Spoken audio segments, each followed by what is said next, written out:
up my hand, yes. So just to look at the beginning, there was the date. So we are now 10 years old, 2015. There were 54 participants from 18 countries, representing 25 faith-based organizations, religious institutions, and agencies.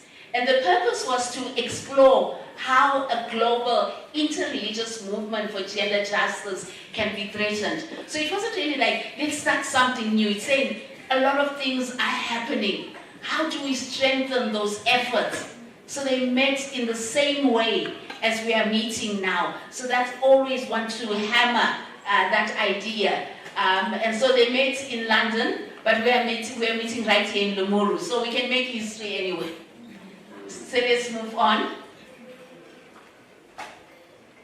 And then the agenda, as I said, it was to review the institutions, what's happening. It's like to do a mapping, standing here and just mapping to say who is doing what, who is focusing on masculinities, who is focusing on survivors, who is doing what. Like having a map so that you can be able to identify, like have a clear rationale. Why are we doing this? Identify the strength, the weaknesses, and the opportunities, the constraints, the risks, and establish a more coordinated effort. So just imagine it like we are right now. We've been listening to different speakers. So we need to just map, who is doing this? What's this person doing? So it wasn't, let's start a new organization, but let's look at what is going on right now. Let's map it out. Let's coordinate. Let's see whether we can speak in one voice, rather than today is this organization, tomorrow is that. But let's coordinate. Let's learn from each other exactly what is happening in this conference. So they identified objectives, values, and why interfaith, why is religion so important? Side by side is intentional. It says we are focusing on religions and we are intentionally interfaith. Because if you go to any community, you find people not only of different faith Christian traditions, but also different religious traditions. And as we heard, that all religions have got something we can learn from each other, and actually we share common commitments. So if in your village or in your town, you have a mosque, you have a synagogue, you have a Anglican church, Roman Catholic church, Methodist, Pentecostal, all of that, if we could come together and say together we are committed to the values of justice, of peace and love, let's together push forward, we can do great things. And you will see, we're going to show a video later on to see exactly this happening in South Africa. So that's the reason, that's the rationale for making gender, because faith, over 85% of people in the world identify to a faith tradition, and we've already heard that as well. So that's why we are united. So, what is the identity? We are people of faith pursuing a transformational change for gender justice. So you can even see from there the kind of focus, faith, gender justice, across interfaith. So the agenda is actually quite clear, intentionally looking at one aspect, which is gender justice. So that's part of the identity of who we are, so that you know what it is that we are focused on. You can move on. And we also work at local and international level, where we partner together for gender justice. So what happens, for example, that you have these, although we are national, that means that, and we will tell you which countries have got side by side. So national means we take seriously contextuality. That what gender justice looks like in London is different from Burundi, is different from Sierra Leone. So the contextuality of that particular context is significant. So that when we go to global events like the CSW, we can say, you are busy saying this about Beijing, but we in Burundi are experiencing this way. Making that connection between international and local, so that the issues are spoken about from a context of reality. And that's what we've been hearing from all the organizations here. So we try to do that. And then we acknowledge something that we have all been speaking about, that obviously that our faith traditions have been implicated in behaviors and social norms that promote gender injustice. But at the same time, as we've also heard, our faith communities and sacred texts are powerful change makers. So a lot of the things that I'll be saying, we've already covered, but I'm just saying just to give the picture of side by side. So that's the point of acknowledging religious teachings, that we are guilty, but at the same time, don't write us off, we are change makers. So I think that's the message that we want to send loud and clear. We've already mentioned the local and international level. Next. Yeah.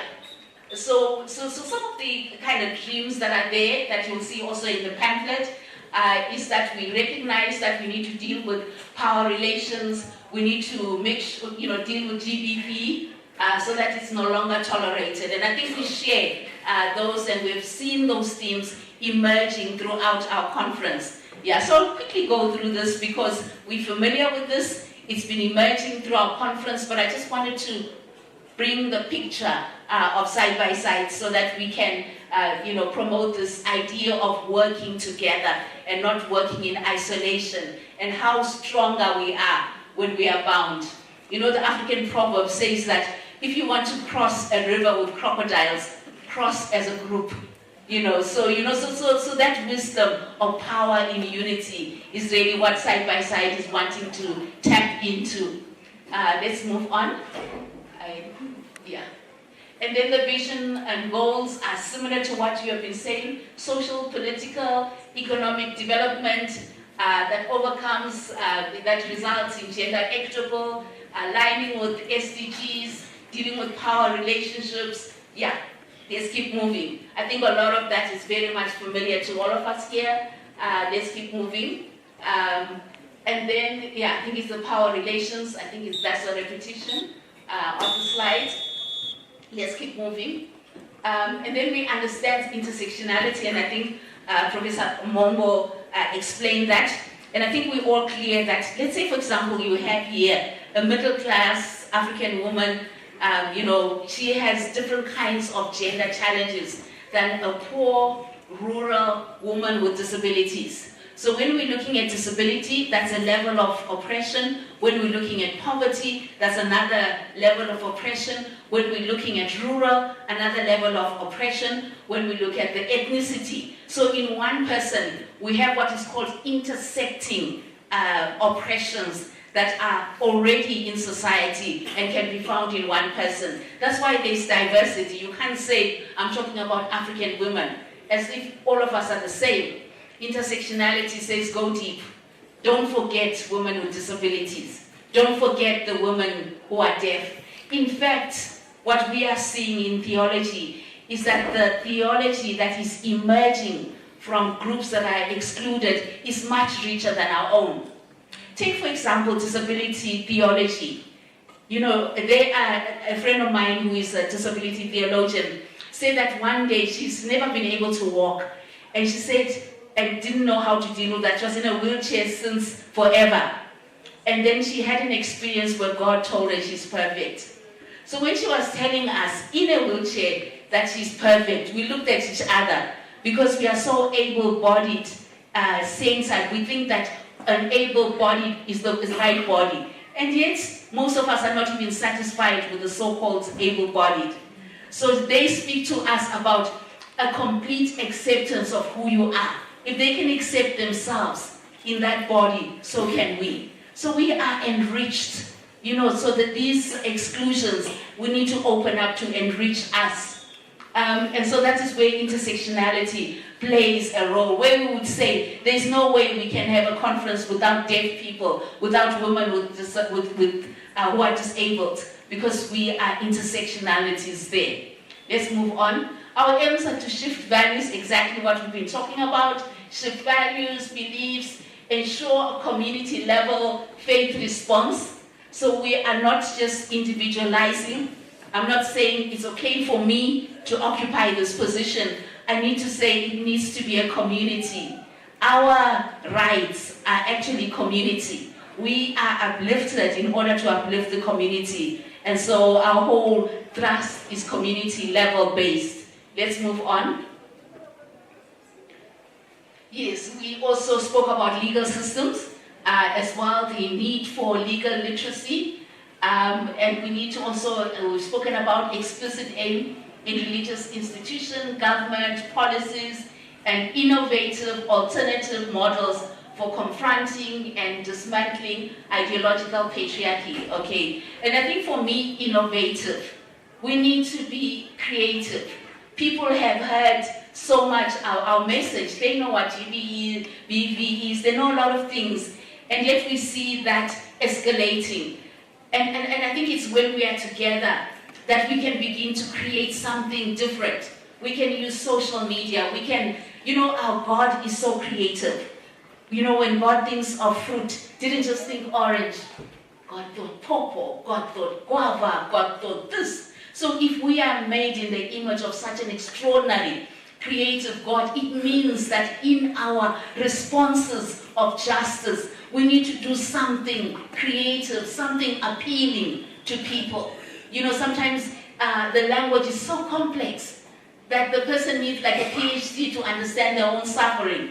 So we need to make sure that we are creative, we are innovative, we bring the arts, we bring the music, we make the social media work for us. That is creativity. We bring young people. We no longer just operate in one way, because that's what it means to be in the image of God, a creative God. So let's be creative. And so these are part of the aims. And we see that despite all of this that is being done, inequality continues, and the devastating impact of gender inequality is evident. So our work is cut out. We have a long way to go, especially in religion. We are dealing with traditions that have been there for centuries. Let's not think that we are going to get rid of them. And sometimes when we focus on one aspect of the religion, like we say, let's change sacred text. But religion is more than that. It's like when you step into mass or a service, there's a song that plays. What are we singing that is creating new ways of thinking about who we are as people? Is it possible that a child from Sunday school, they hear stories about what it means to be mutual, about men and women talking together, working together, doing great things together? They hear that. They step into the church, they listen to the music. That music affirms what is being believed. It comes in. And then they come to the pulpit. There is a uniformity. The whole structure works together. Because if you just change one part, what is being spoken on the pulpit, and then I stand up and I say, onward Christian soldiers, there's no connection. So we have a lot of work to do. We need to be designing songs like that young man that speak what the vision that we have. God said to Habakkuk, write down the vision, make it clear. Let's sing about the equality. Let's make it exciting.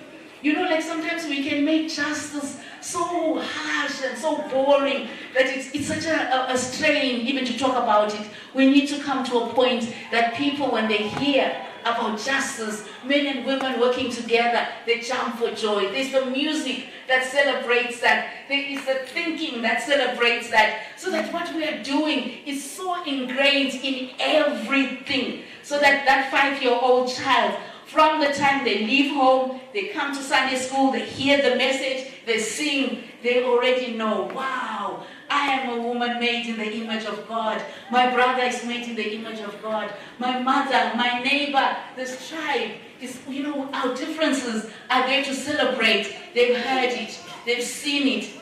They go onto the paintings in the church. They see, oh, Jesus is not only with just 12 male disciples, but according to Luke chapter 8, there were women there. So they see the paintings in the church of women being included. They hear that God is the mother eagle. It translates. Just as patriarchy has translated the religion that we have, in order to transform that, We have a lot of work to do. We have a lot of work to do. And let's make it interesting. Let's make it exciting. Because our faith is about liberation. Jesus says, I've come that they may have life and life in abundance. How do we translate justice into life in abundance that people can sing? You know, in liberation movements, people will stand and sing all night. Are people singing all night about equality, about mutuality, about the essence of what we are preaching about? We have a lot of work to do. Patriarchy has got a hymn book, they've got sermons, they've got Sunday school material. What are we doing? We're playing. We're playing. That's why patriarchy sleeps, because they can see that they're not having any threat. The child will still see the same thing until they're teenagers. So we have a lot of creative work, and let's get excited about that. Let's get excited about the creative work that is part of the transformation. Yeah, move on. I got carried away. You can see I'm passionate about this. Yeah, we can move on. We've done this patriarchy. We know about that. We can move on. Yeah, the collective capacity. Identify work with faith actors, you know, to work together. That's the whole thing of side by side. Let's map out here in Nairobi. Let's map out in Kenya what these different organizations are doing, and let's see where we can network, and let's see where we can learn from each other. Yeah, we can move on. A lot of the things we've already said. And then the peace aspect. Yeah, please allow the woman to live in peace. And I'll just mention something about the whole concept of shalom, because that is the gift that is coming from church, that peace is not the absence of conflict. You can't say the home is peaceful because they're not fighting. The home is peaceful when they're flourishing, when the community is flourishing. When there's no flourishing, there's no shalom, there's no peace. So we integrate that in the way we understand. Yeah, we can move on. Yeah, and also we can see also that peace and justice are part of the SDGs, reducing violence, protecting children, promoting the rule of law. That's all part of the peace. Yeah, let's move on. I think my time is running. I don't want to eat into your supper. Just look at the impact when there's no peace. We see it. We see armed conflicts throughout our continent. There's no peace. Most of our continent, even if there is a kind of a peace, but the citizens are not flourishing or enjoying the resources that are God given for all. Yeah, we can move on. Peace and gender. These women's participation in peace processes leads to long-lasting agreements. So if at a national level, the participation of women leads to peace, what about in the home? The participation and equalities of partners is what contributes to peace as well. Yeah, you can read this in your time, and then this, talks about gender equality as a predictor of peace. It's an obligation because women are human beings. States are obligated to overturn obstacles to women's rights, everybody's rights, the rights of the community.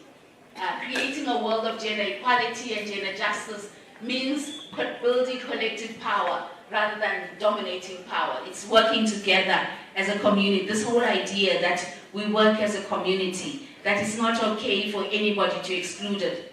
We want men, women, boys, girls, people with disabilities, people with albinism to be part of any conference, so that we are saying you are all created in God's image. Oh yeah, so that one we can move. Yes, we're talking about peace in religion. I've already spoken. The whole thing of shalom is a community vision, and we said this is something, so shalom is about tangible presence of goodness, meaning jobs, healthcare, education, all the ingredients that make for a collective flourishing of life. Shalom invites us into a new understanding of our world and our relationship with it. And shalom is a biblical concept that we integrate in our gender justice. So yeah, we can read more about shalom. It is a permanent agreement. And again, what I've said, that side by side is more for movement.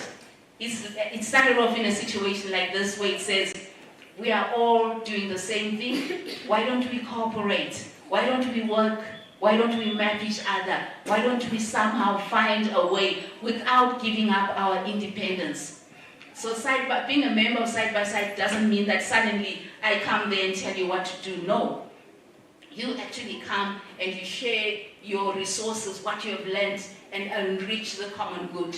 Yeah, far-reaching members of Side by Side. And then this is one of the African wisdom. It says, when spider webs unite, they can tie up a lion. You know, when you look at a spider web on its own, it's very weak. It's almost laughable to think it can do anything to a lion. But when they come together, then they can. And that's what we are, spider webs coming together, tying up systems of oppression. So just the four defining aspects. Interfaith is very important. That's why having ULFAT in the Kenyan chapter is important. Gender justice, national and global contextuality. We don't want to be dictated to. We want the context issues to be on the map. And it's a movement, not an organization. So nobody's going to be forced to think in any way. A movement says we move together. So we've got national chapters in Africa, West Africa, Mali, Ghana, Nigeria, Sierra Leone, Burkina Faso, and we've got Kenya, Uganda, Burundi, Malawi, Zimbabwe, South Africa. So that's where we're operating at the moment. So if you are living in any of those countries, just let me know and I'll connect you to the Side by Side that is operating there. Then these are our steering group. These are our sponsors. Then you've got Christian Aid, Church of Sweden, Dan Church Aid. You can even see that these are religious organizations. So they are backing up the interfaith movement because they believe in it. And our host, we are hosted by We Will Speak Out South Africa. So what happens is that every 5 years, Side by Side moves. Side by Side was in London in Northern for 5 years. It's come to South Africa up to the end of next year in May, and then it will, move to another space. So it's very much about, our host. We will speak out, and our host shares the same vision as Side by Side. And we saw from that opening song about, the femicide. We Will Speak Out gathered all the different religions in South Africa, and they came up with a statement addressing the issue of GBV. And that's the second video that we're going to watch now. Yeah. So I just want us, it's only 4 minutes. It's actually talking about what We Will Speak Out did in making sure that the struggle for GBV is interfaith. In South Africa, over 90% of the people belong to a faith, and yet we have high GBV rates. So you cannot do anything without faith actors. And so We Will Speak Out, organized a campaign and had a statement that was signed by all faiths. So we're just going to watch the short video. And I've been talking too much, so after this, I'm going to ask Dennis to share from the chapter in Uganda, and then we'll ask everyone connected with Side by Side, and also we've got Dominic here, just to stand up and acknowledge everyone, and then we'll have a final song. Yeah, so let's just watch. Thank you.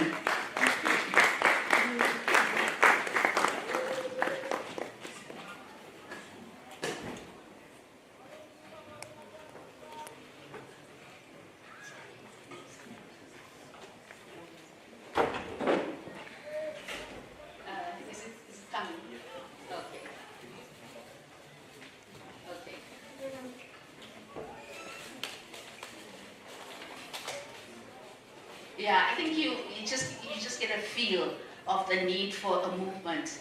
The tremendous richness of this conference, all of everyone doing such tremendous work, and to find a way of listening to each other. What lessons have you learned? And then when you have 16 days speaking with one voice, is it still wanting me to talk? Okay. Thank you. Thank you very much. Is it coming on?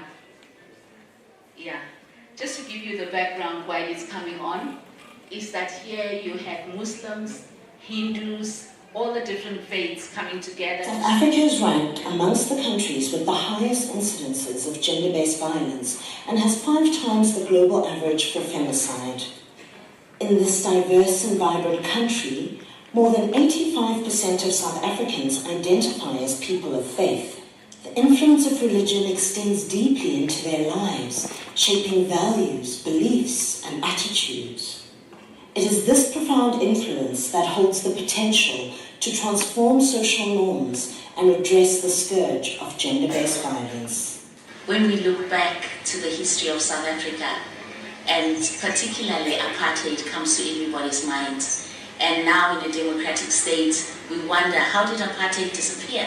It was a moment, a Kairos moment, where all the religions came together and agreed on common beliefs. As different faiths united in the Kairos movement, contributing to the end of apartheid, so too they have united to contribute to the end of gender-based violence.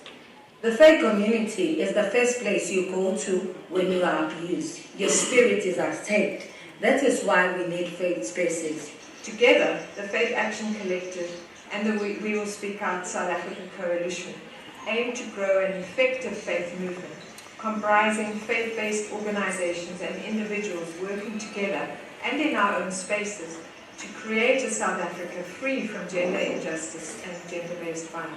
This we have begun to achieve through a widespread interfaith campaign in which we united people from 8 different faiths active in South Africa to learn from one another and work together. At the heart of this campaign lies a joint statement of commitment crafted by scholars and activists from diverse faiths. In this statement, we acknowledge our shortcomings. We looked at values that are shared and core to us all. These are love, oneness, equal dignity, peace, justice, and mercy. But then we also acknowledged the differences of understanding, and we made space for that. And then courageous conversations took place where we were able to honestly and deeply engage and gain deeper insight and clarity by asking questions, by listening some more. And then we were reminded again at this point what we set our container to be, of shared values. A 6-week validation process involved faith representatives sharing and workshopping the statement in their faith communities and submitting proposed changes. This led to draft 3 summary and full visions were both launched, and the summary statement was signed at the summit.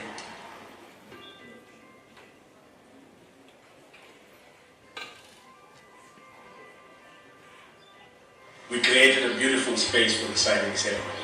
It took place with participants signing in person as well as online through Change.org, which we launched at the summit. Participants began the process of looking forward in how to make the statement practical. The next steps include offering sustained capacity development support on request to the over 600 signatories to the joint interfaith statement as they implement their specific commitments in practice in their faith contexts. A key initiative is the innovative and holistic 10-month Faith Leaders Gender Transformation Program.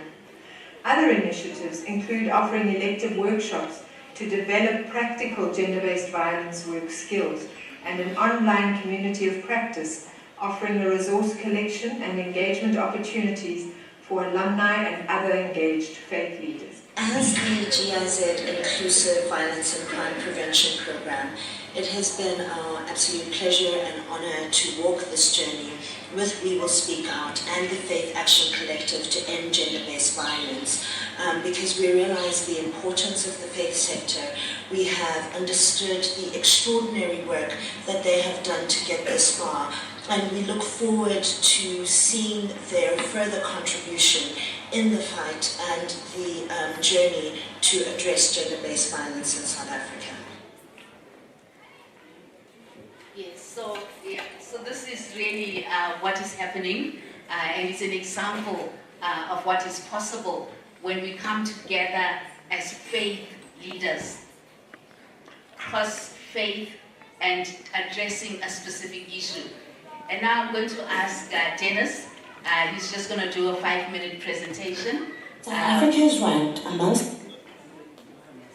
Yeah, and he's just going to do a 5-minute presentation. You heard Ulfat. She also presented earlier.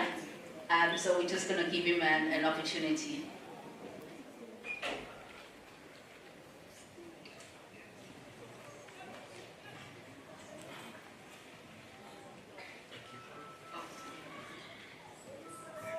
Thank you so much.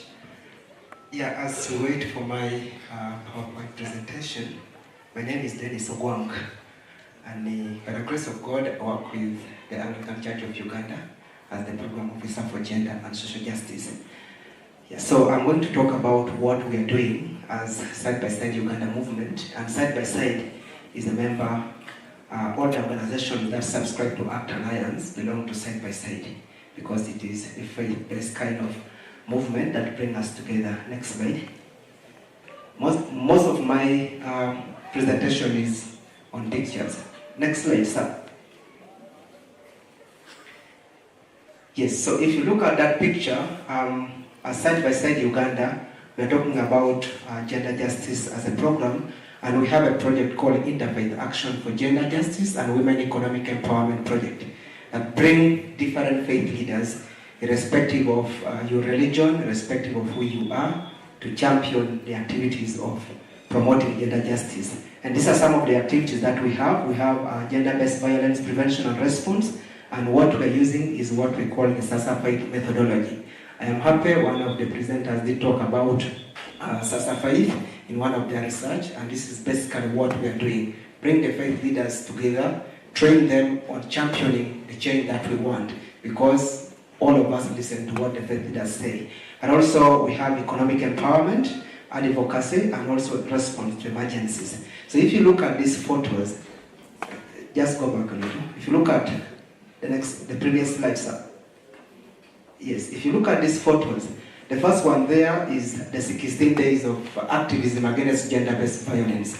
It is an advocacy event, and we ensure that we bring all the faith leaders, the bishops, the clergy, the reverend, the imams, to join the walk. So this was 16 days of activism and can easily be seen from here. And you see this one is the bishop, the retired bishop of Mukono Diocese, and then we have the bishop of Namirembe Diocese, also retired, was representing the archbishop, and that was the gender walk. And then if you look at the upper one there, that was an engagement with the members of parliament on the sexual offences bill and also the marriage bill.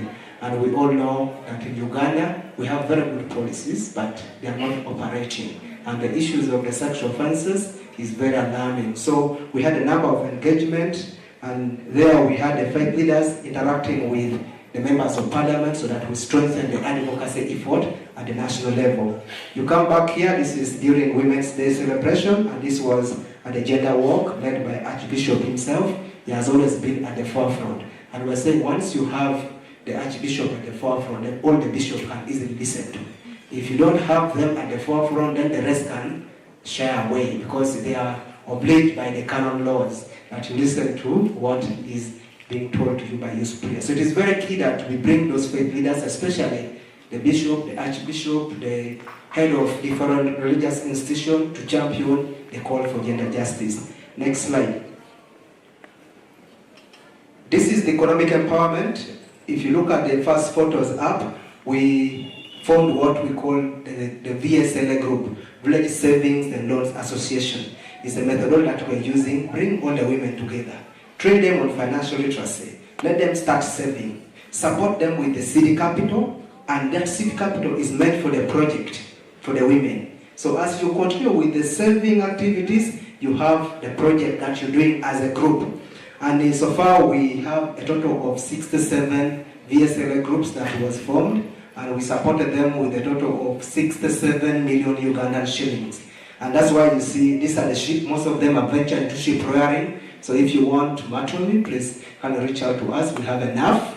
Yeah. Most of them are ventured into sheep rearing, and you look at that, and that is supported by DCF, part of Side by Side. This was a monitoring visit. And then when you come down here, As I said, it is an interfaith. If you look at this one was a group by Muslim women's group, and they were receiving their money to start their initiative or the project. So we look at all different faiths. If you look at this photo, this is emergency response.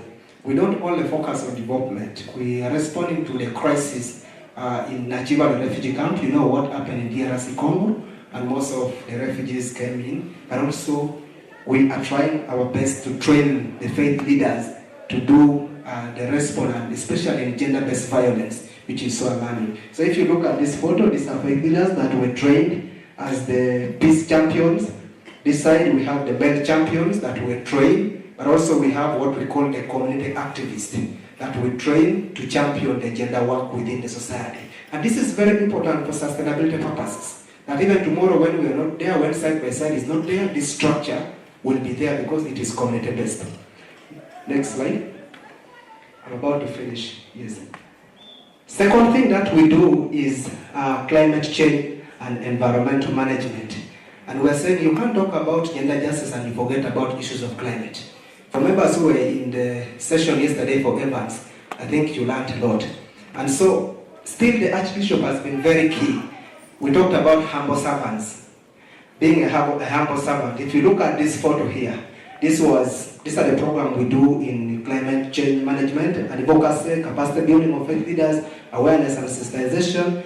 And this was one of the activities we did in Kampala, Clean City advocacy event.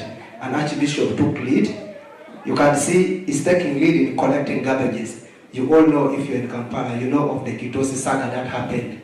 And people were buried because of this garbage. And so Archbishop came up and said, guys, let's start the walk. Can we do something? And he took initiative himself, starting with the walk across Kampala, and then later we ended up with the cleaning Kampala. And you see, it is interfaith. All what we do is interfaith, irrespective of who you are, as long as we are championing one agenda. Next slide. Sir. Yes, food security and sustainable livelihood, very key in our work, because I always keep asking people, rarely do children cry running to their fathers when they are hungry. Very rare. That a child is hungry and is crying running to the father, no way. They always look for where the mother is. If they go to the father will send them go to the mother because they don't have food. So in our gender work, it is very important that we incorporate the aspect of food security and sustainable livelihood, especially for women. And so as Side by Side Uganda and the Church of Uganda, we took that as something very, very key that we can't underrate it by improving the household income through formation of VSLA groups that I talked about, but also empowering farmers and the farmer groups, empowering them on the different farming methods. This is very, very key. We came to Uganda, to Kenya, and we had a lot of learnings in Yatta village, and that was a very good experience for us. We took it to Uganda, and I like what Bishop mentioned. We do not have dry season, but we have dry mines. We don't have dry season, but we have dry mines. That was very, very key for us. So we took it up and we are taking it very seriously to ensure that households are empowered, households have food year in, year out, and this all contribute to the gender justice we are talking about. And if you look at the photos here, this was the support from Church of Uganda to the different groups. This gentleman you're seeing here with the red hat is the Provincial Secretary for the Church of Uganda, Reverend Canon William Aneng. So this was one of the they visited the community, and this is the Provincial Treasurer, and this is, I think, Busoga Diocese that we had gone to.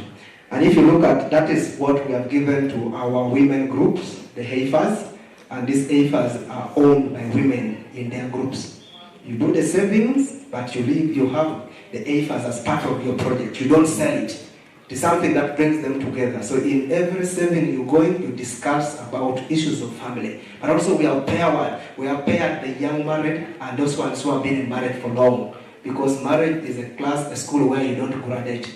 So those ones who have been there for long are teaching those ones who have just come in. Very, very key. So we have paired them as they're doing saving. They have their project. This was a project picked for Kitgum, being picked by one of the members in that community. Next, if not the last slide, I think. Yeah, I think this should be the last slide. So in all what we are doing, we have not left out the boy child. And yesterday I did say we can't talk about girl child, and forget about boy child. Because tomorrow it will be a very big problem. So we also have a vocational training school where we empower both boy child and girl child. And that vocational training school is called Bira Vocational Training College, which is owned by Church of Uganda. And we have trained a number of boys in different skills, annual skills, from diploma, certificate to the bachelor's level. And so please, if you have your child, come and explore good environment in Uganda. Our call is one. We all know that faith leaders, faith space is there for all of us. And so we are inviting you, please, can we partner and we do work for God. Thank you very much.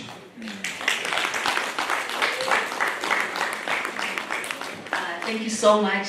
Just wanted to also say that although Side by Side is not a grant-making organization, we coordinate with the faith organization like Christian Aid and Dan Church Aid to support Side by Side chapters. And we've got Christian Aid here, and they are working also with Side by Side. Do you want to say something, Christian Aid?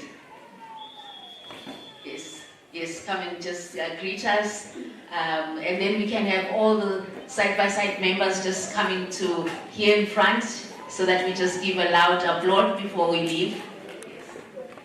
Thank you so much, our coordinator. I think you've heard so much about side-by-side and also our chapter in Uganda.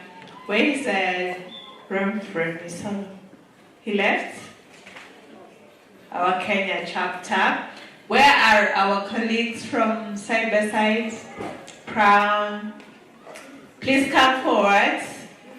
Come forward, Side by Side Kenya chapter. Or even Uganda chapter. We can take good picture. Side by Side. So all this is not fiction, isn't it? What we've seen on screen is not fiction. We are real. We are here. And we invite everybody to join us. Winnie here from Crown, who are our partner implementing, coordinating us in side-by-side movement. She has application forms and brochures outside there. We have a tent, the last tent on the other side. Join us in the conversation. For those who joined me in the Femicide talk, we agreed that we are going to form a movement together. Let's do it under the banner of Side by Side, and we'll continue to work together. So I don't know if they have time to introduce ourselves, or we just take a photo while we're here. Yes, because of time. Yes, we're shy. Please come, Uganda team, as well, just to have visibility. Sometimes we can think they are talking about abstract things. But here we want to just have visibility so that you can see that these are real. Winnie, you want to say something? Thank you so much, Janet. Hello, everyone. We are delighted to be with you here, and this is the Side by Side Kenya chapter members. We have other members from across the country, and we are welcoming you to join us. We'll be sharing right now the application form, the membership framework, and an info pack on gender justice according to Side by Side, the Side by Side movement. So we welcome you to join our network. Those from other countries, you can join the other teams. Thank you so much. Yes, we've got our chair there coming for Kenya, Reverend Misolo. We want to applaud you for this tremendous work that you have put together, and we will talk more about, remember it's a movement. We want to encourage movement building, sharing our skills, and just coordinating and collaborating and speaking with one voice. Anything you want to add? Thank you so much, Dr. Mutando, for this opportunity. I'm really grateful about Side by Side, Faith Movement for Gender Justice. You people are doing amazing work, and I've been working with Mutando for some time as the global co-chair for the global Side by Side and also for Kenyan chapter. We have an amazing dream, especially moving forward as creating a movement that actually will bring faith leaders together, regardless of our religion, coming together for an inclusive dialogue about issues of gender equality. So please, you are most welcome to join the movement because this is what we are dreaming about. Thank you. Thank you very much. Yes, and and being part of Kenya means that you are connected with Nigeria, Sierra Leone, South Africa. It becomes Congo as well. It becomes part of a Pan-African movement. So thank you, everyone. And as you make your way to your seat, I'll ask Wuli to come because she will be offering a song for us to close our session. So thank you so much. We can make our way down. Thank you.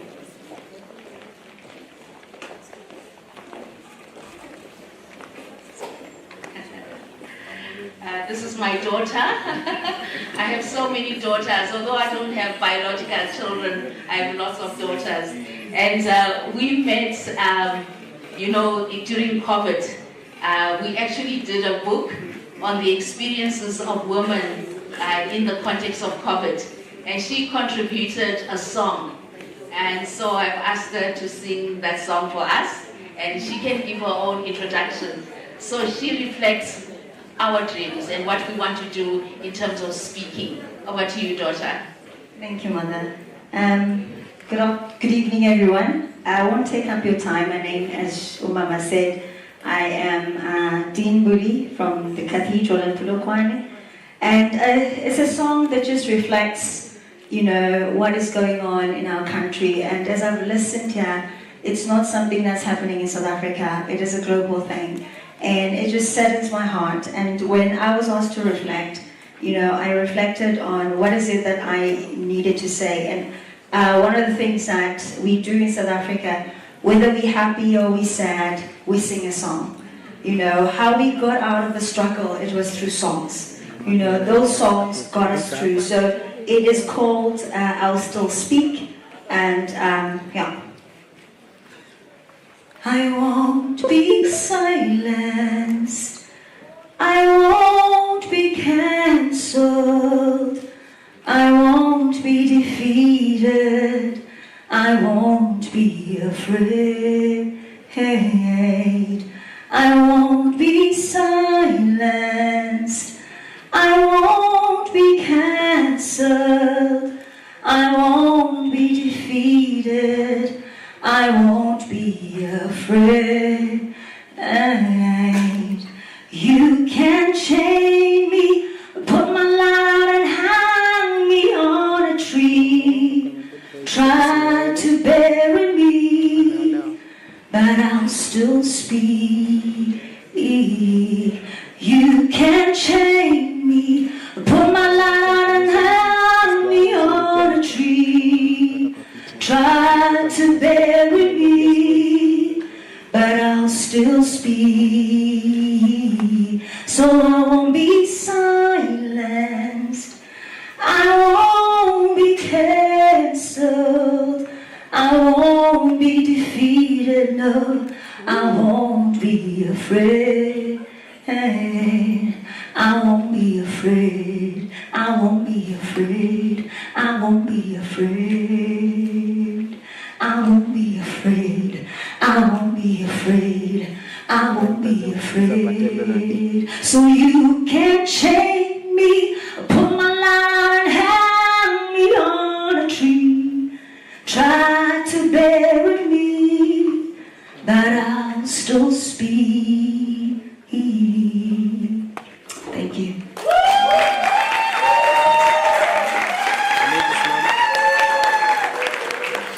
Hey, that's awesome. These are the songs we're talking about. These are the songs we're talking about that can lift our spirit and send us out fighting for gender justice. On behalf of Side by Side, thank you.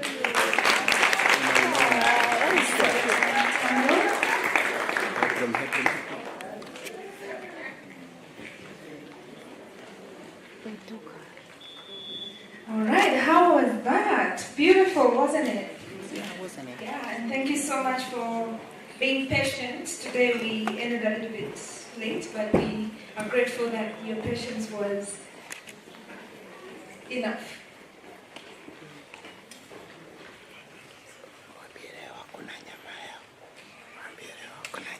So before we end, I have a couple of people who want to come and say something. And then I also have, maybe I'll start with what I have, just to clarify. In the morning we said all Kenyan participants, and Kenyans were so excited, right? But I would like to clarify that. Whoever wrote the word Kenyan had Kenyan, but the word was Kawura. So C-A-W-R-L-A. So if you know that, please, you are the group that is needed at the... Yeah, now you get it. Yeah, so if you are a member of C-A-W-L-R-A, people from Nyanza, Butere Diocese, and SPU who are working with FECLAHA, which is F-E-C-L-A-H-A on gender-based violence. This is you that Bishop Emily would like to meet at Joshua and Timothy School of Theology, 3rd floor in the chapel. So kindly do that. And then the other thing is, after dinner, the conference coordinator have put us a big bonfire to celebrate tonight, because tomorrow is going to be the last day, so everyone will be leaving around 4. So don't miss that amazing celebration. And Ruth and your colleague, and then Nathan also has something that he'd like to say before we leave.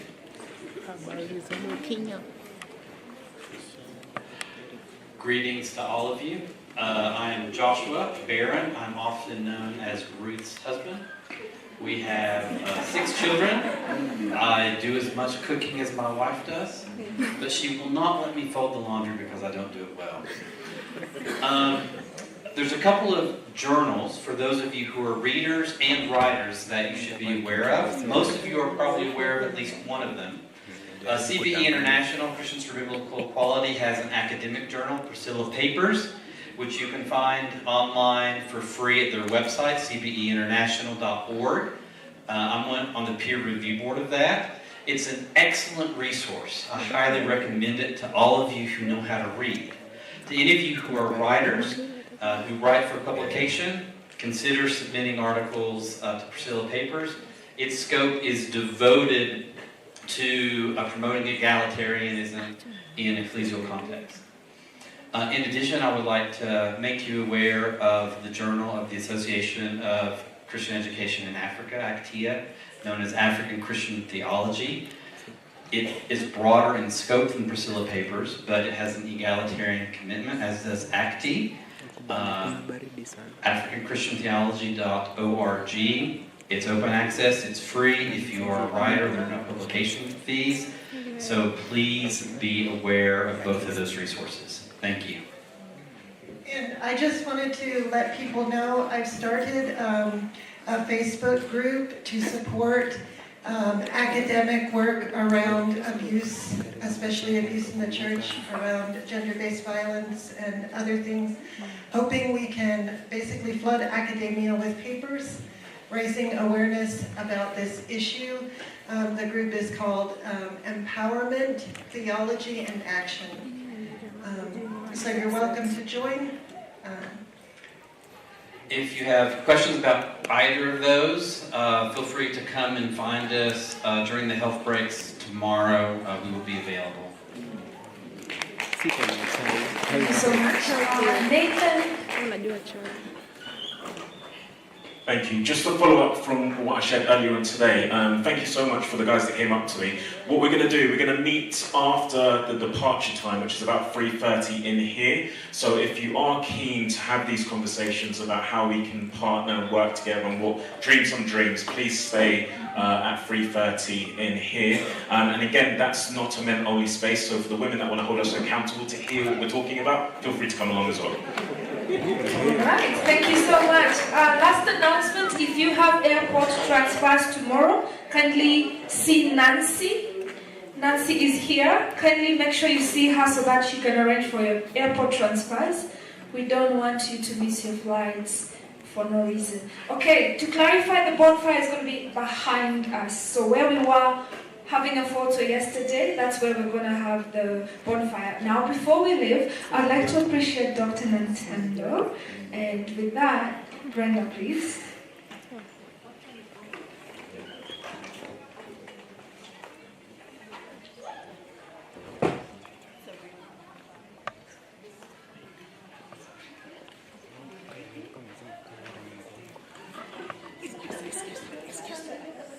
Can you?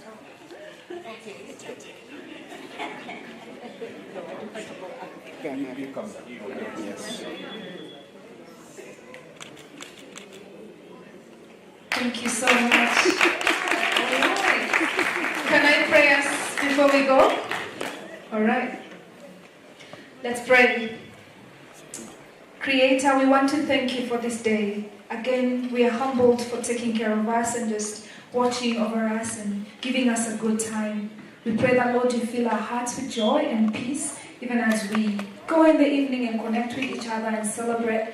We pray that you give us all that we need for this evening. And as we meet tomorrow, Lord, we'll give you praise and honor in Jesus' name. Amen.